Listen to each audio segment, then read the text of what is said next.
वैश्विक तनाव अब सिर्फ जमीन पर ही नहीं बल्कि अंतरिक्ष में भी दिखने लगा है। कहां रूस ने अमेरिकी बॉम्बर्स को खदेड़ा, यूएई कर रहा है युद्धाभ्यास। युद्ध के बढ़ते तनाव से जुड़ी 9 इस वक्त की सबसे बड़ी खबरें कौन सी हैं? न्यूज टॉप 9 वर्ल्ड वॉर 3 में आप देखिए। रूसी वायुसेना ने अपने 2 विमान Su-27 और इंटरसेप्ट USB-52S से अमेरिकी युद्धक विमान को काले सागर से खदेड़ दिया। बताया जाता है कि अमेरिका के B-52 बम वर्षक विमान उसके हवाई क्षेत्र में करीब 100 फीट तक अंदर घुस आए थे। हालांकि अमेरिकी वायुसेना ने इससे इनकार करते हुए कहा है कि B-52 स्ट्रैटोफोर्ट्रेस शुक्रवार को नाटो के 30 से अधिक देशों के उड़ान सेरेमनी में शामिल होने गए थे। अंतरिक्ष में चीन और रूस की बढ़ती दखलंदाजी से चिंतित अमेरिका ने अपने स्पेस कमांड को मजबूत करने का काम तेज कर दिया है। अमेरिका ने इसके लिए ब्लैक बजट प्रोजेक्ट को शुरू किया है, जिसमें स्पेस कमांड को मजबूती देने के लिए कई नए हथियारों को विकसित करने के अलावा तेजी से अपनी रक्षा क्षमताओं को बढ़ाना भी शामिल है।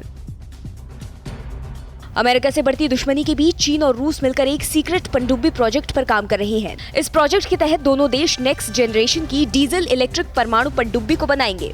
बताया जा रहा है कि ये देश अमेरिका से बढ़ते तनाव के बीच अपनी तटीय सुरक्षा को मजबूत करने की कवायद में जुटे हैं।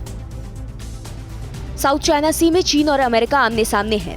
इन सब के बीच अमेरिकी विदेश मंत्री माइक पोम्पियो ने चीन को एक साथ कई चीजों के लिए जिम्मेदार ठहराया है। पोम्पियो ने कहा है कि चीन की इकोनॉमी पर्यावरण की कीमत पर खड़ी है।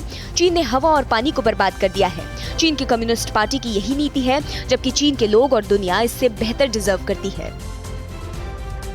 महासागर में दबदबे और दुनिया को डराने की मंशा पाले बैठा ड्रैगन अब येलो सी में युद्धाभ्यास की योजना बना रहा है। चीन की नौसेना ने ऐलान किया है कि वो 4 सितंबर से येलो सी के बोहाई इलाके में अपना वॉर एक्सरसाइज शुरू करेगी। चीन के युद्धपोत और बम वर्षक विमान यहाँ पहुँच चुके हैं और वॉर एक्सरसाइज की तैयारी शुरू कर दी है।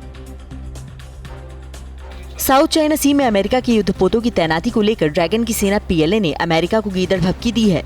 PLA के कर्नल ली हुमिन ने कहा कि अमेरिका अगर साउथ चाइना सी में अपनी सेना बढ़ाता रहा तो एक दिन दोनों देशों के बीच सैन्य टकराव जरूर होंगे। PLA ने यह भी कहा कि अमेरिका चीन को युद्ध के लिए उकसा रहा है।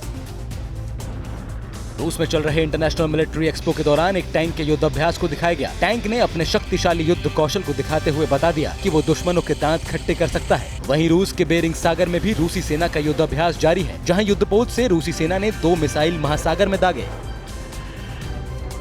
गाजा में हमास ने इजरायली सेना के ठिकानों पर विस्फोटक से भरे बलून गिराए। इजरायल ने दावा किया है कि हमास लगातार इजरायली नागरिकों को निशाना बना रहे हैं। हमले के जवाब में इजरायली सेना के टैंकों ने हमास के ठिकानों पर धावा बोला। यूएई ने दक्षिण ग्रीक टापू पर अपने जंगी जहाज भेजे हैं, जहां ग्रीस की वायुसेना के साथ यूएई अगले हफ्ते वॉर एक्सरसाइज करेगा। ग्रीस और तुर्की के बीच सागर में तेल पर कब्जे को लेकर चल रही तनातनी के बीच यूएई का ग्रीस के साथ वॉर एक्सरसाइज भूमध्य सागर में और भी तनाव का माहौल पैदा करेगी, क्योंकि यूएई और ग्रीस दोनों का तुर्की से विवाद चल रहा है।